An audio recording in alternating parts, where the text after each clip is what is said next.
현수막도 준비를.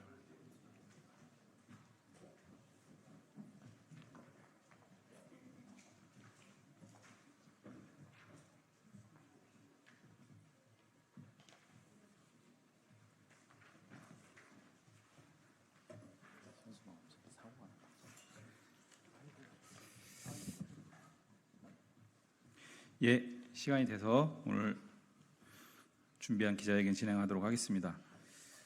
오늘 기자회견은 윤석열 정부의 일관성 없는 환경정책, 포기 규탄 및 일회용컵 보증금제 철회로 인한 피해 기업 기자회견입니다. 오늘 기자회견 사회를 맡은 저는 더불어민주당 인천 서구 국회의원 이용호입니다. 오늘 참석자 소개해드리겠습니다. 을지로위원회에 더불어민주당 을지로위원회에 박주민 위원장님 오셨습니다. 예, 더불어민주당 환경노동위원회에 김주영 간사님 오셨습니다. 예, 환경노동위원회에 박홍배 의원님 오셨습니다. 예, 환경노동위에 김태선 의원님 오셨습니다. 예, 더불어민주당의 박희승 의원님 오셨습니다. 예, 어려운 발걸음을 해주셨습니다. 피해 업체에서 세 분의 대표님 오셨습니다. 세로민세의 박정훈 대표님 오셨습니다. 무궁화인세의 설진영 대표님 오셨습니다. 예, 오아시스 물류의 최상근 대표님 오셨습니다. 예, 바로 기자회견 진행하도록 하겠습니다. 기자회견 취지 좀 말씀을 드리겠습니다. 윤석열 정부는 일회용컵 보증금제를 지난해 12월에 전국 시행하겠다며 여러 차례 공언한 바가 있었습니다. 주무관청의 환경부는 자원순환보증금센터 일명 코스모에게 관련 업무를 맡겼고, 코스모는 다시 조폐공사에게 고유번호를 인식할 수 있는 라벨지 생산을 위탁했습니다. 조폐공사는 나라장터를 통해서 세로민세, 무궁화인세에게 라벨지 20억 장 생산을 맡겼고, 오아시스 물류에게 운송을 맡기는 것으로 2022년에 계약을 체결했습니다. 당시 한하진 환경부 장관은 수차례 일회용컵 보증금제 전국 시행을 확언했고 2023년 10월에는 국회에서도 공언한 바 있었습니다. 그러나 그로부터 2주가 지난 2023년 11월에 전국 시행을 전격 보류했습니다. 이러한 환경부의 조변 석계와 같은 정책 변경으로 많은 분들이 혼란을 겪으셨고 생업과 연결된 분들은 큰 손해를 입었습니다. 그 중에서도 가장 직접적인 피해를 입으신 분들은 정부와 조달 계약을 통해서 라벨지 생산과 유통을 준비하셨던 분들입니다. 오늘 이 자리에 참석하신 라벨지 피해업체 분들은 지체 상금이 부여되어 있는 정부 계약을 이행하기 위해서 노동자를 신규 고용하고 대규모 시설 투자를 했으나 하루아침에 정부 정책 변경으로 계약 대금을 못 받고 있는 형편입니다.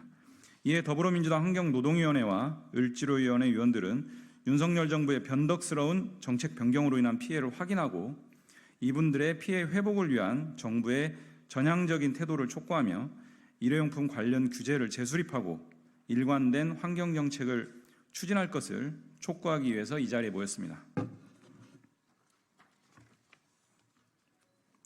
예, 오늘 첫 발언은 본 사건의 배경이 어떻게 되었는지 피해업체로부터 직접 들어보도록 하겠습니다. 세로민세의 박정훈 대표님 모시겠습니다.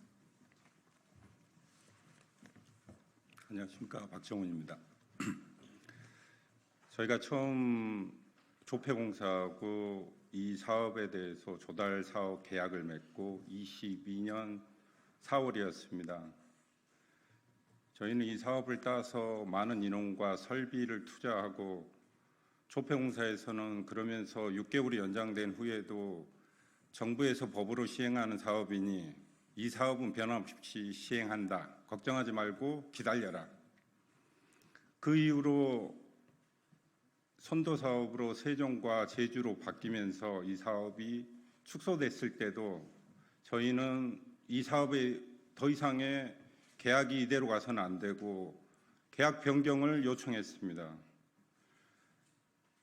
정부 공공기관으로서 저희가 요청을 했는데도 무조건 자기들을 믿고 기다려달라 하였지만 저희에게 돌아온 답은 계약이 끝날 때까지 아무것도 없었습니다.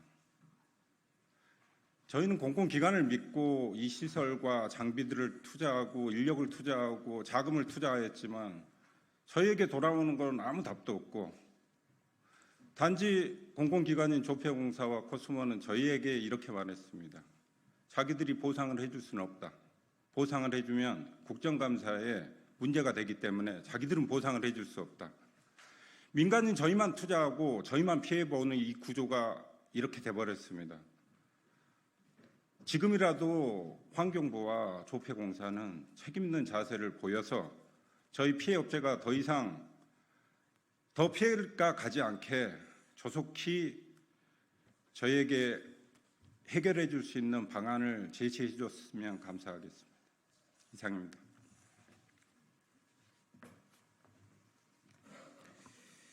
네, 굉장히 좀 당황스러운 상황이었을 것 같습니다.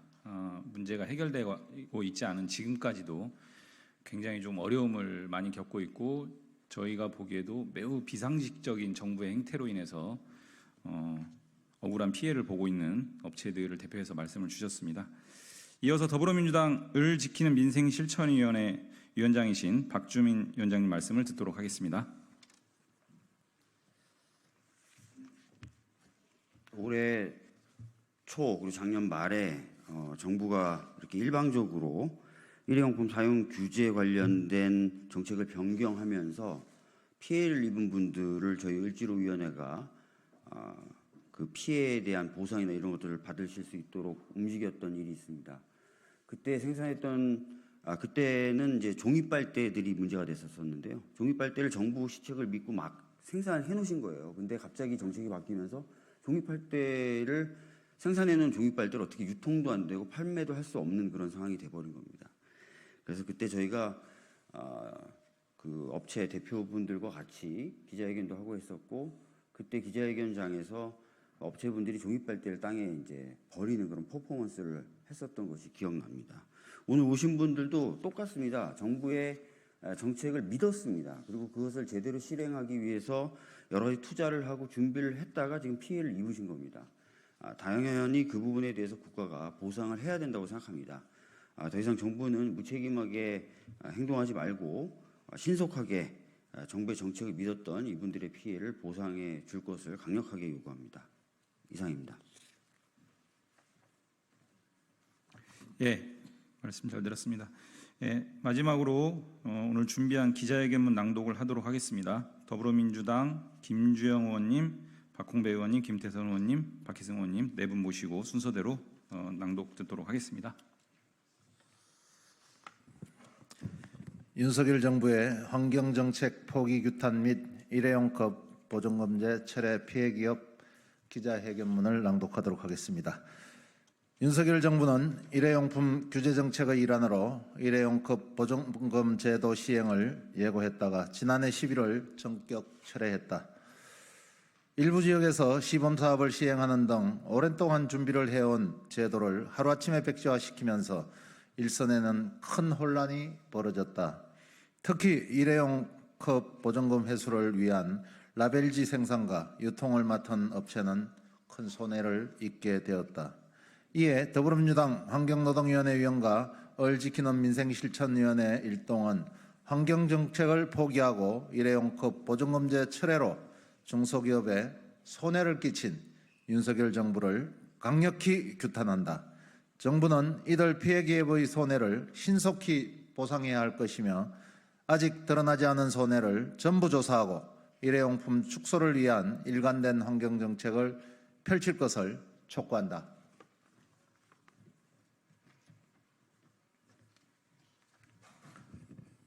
남원장수 임실 순창 국회의원 박기승입니다.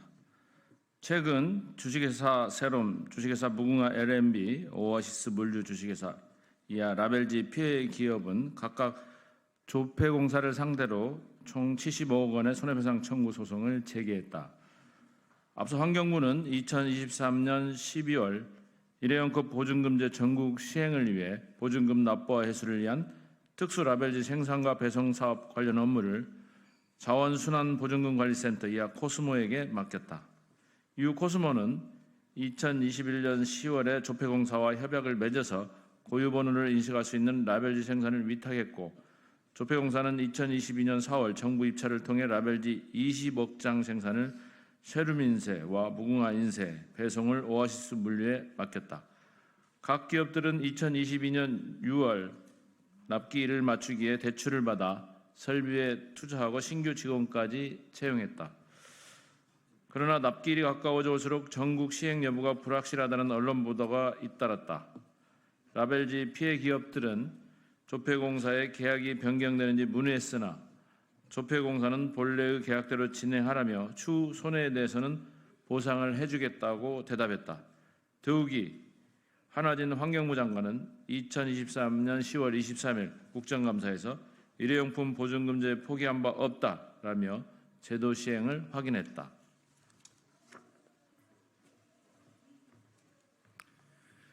그럼에도 불구하고 환경부는 그로부터 불과 2주가 지난 2023년 11월 7일 일회용품 보증금 전국 시행 철회를 선언했다. 이에 따라 라벨지는 사용처를 잃게 되어 조폐공사는 계약 금액의 4%에 해당하는 물품만 발주를 넣었고 라벨지 생산을 위해서 투자를 한 업체만 피해를 입게 되었다. 이와 같은 상황을 정리해보면 라벨지 피해 기업의 손해는 환경부의 변덕으로 인한 것이다. 환경부는 코스모의 업무를 부여했을 뿐만 아니라 라벨지 단가 협상에도 입회하여 사실상의 영향력을 행사하였다. 그런데 환경부는 사과 한마디조차 없는 상황이다. 환경부의 일회용품 정책 변덕으로 드러난 피해가 이것만 있는 것은 아니다. 코스모 역시 조폐공사로부터 구상권 소송을 받을 것으로 예상되고 일회용품 보증금 지출 수입 시스템을 마련한 업체도 투자금을 날릴 위기다.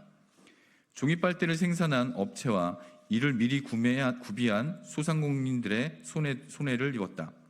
단지 이들은 정부를 상대로 소송을 할 엄두가 안 나기 때문에 소가리를 하고 있을 뿐이다.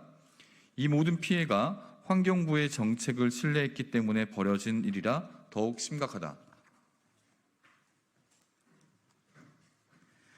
환경부가 소송을 핑계로 뒷짐만 진다면 정부의 신뢰를 다시 회복하기 어려울 것이다. 환경부는 이번 손해에 대한 책임을 지고 조폐공사, 코스모와 함께 피해 기업의 손해 회복에 적극적으로 나서야 한다. 그리고 환경부의 일회용품 정책 변경으로 인한 손해를 전수조사해야 한다. 아울러 일회용품 관련 규제를 재수립하고 일관된 환경정책을 시행해야 한다. 더불어민주당 환경노동위원회와 을지로위원회 위원 일동은 정부의 일회용품 정책 변경으로 인한 피해가 신속히 회복될 수 있도록 정부를 감시하고 관련 정책 수립을 위해 최선을 다할 것이다. 2024년 7월 10일 일회용컵 보증금제 라벨지 피해기업 주식회사 세롬, 주식회사 무궁화 L&B, 오아시스 물류 주식회사, 더불어민주당 환경노동위원회 위원 김주영, 강득구, 김태선, 박정, 박해철, 박홍배, 이용우, 이하경, 더불어민주당 을지키는 민생실천위원회 일동. 예, 기자회견 낭독까지 마쳤습니다. 오늘 기자회견에 참석하신 세 업체는 현재 조폐공사를 상대로 재판 중에 있습니다. 그러나 더욱 심각한 것은 윤석열 정부의 일회용품 정책이 급격하게 변경되면서 큰 손해를 입었지만 차마 정부를 상대로 소송조차 제기할 수 없는 분들이 더 많다는 점입니다. 일회용컵 보증금 수입 지출 시스템을 만든 기업, 종이빨대를 생산하는 기업과 이를 미리 사놓았던 커피 전문점, 일회용컵 회수를 위해 물류시설을 확대한 기업 등 관련 피해가 많은데도 정부는 알면서도 모른 척하고 있습니다. 국회에서 정부의 책임을 추궁하는 한편 피해 기업의 손해가 회복될 수 있도록 최선을 다하겠습니다. 이번 사안을 접하면서 개인 간의 사적 계약관계, 거래관계도 이렇게는 안 합니다. 한 나라의 정부가 계약의 일 주체로서 나섰던 사안인데 이렇게 정말 어떻게 보면 굉장히 비상식적으로 업체들을 사지로 몰고 있습니다. 중소업체들이고 중소업체에서 근무하는 노동자들의 생업과 생존을 송두리째 앗아갈 수 있는 매우 심각한 사안입니다. 정부가 지금이라도 책임 있게 나서서 재판 결과를 1, 2, 3심 끝까지 보겠다 이런 태도가 아니라 지금 바로 피해 회복을 위한 조치를 취할 것을 강력하게 촉구하면서 더불어민주당 을지로위원회와 환경노동위원회는 향후 환경노동위원회 회의라든지 또는 국정감사까지도 대응을 하면서 이 문제 반드시 해결할 수 있도록 노력하겠습니다. 오늘 기자회견 참석해 주신 모든 분들 감사드립니다. 고맙습니다.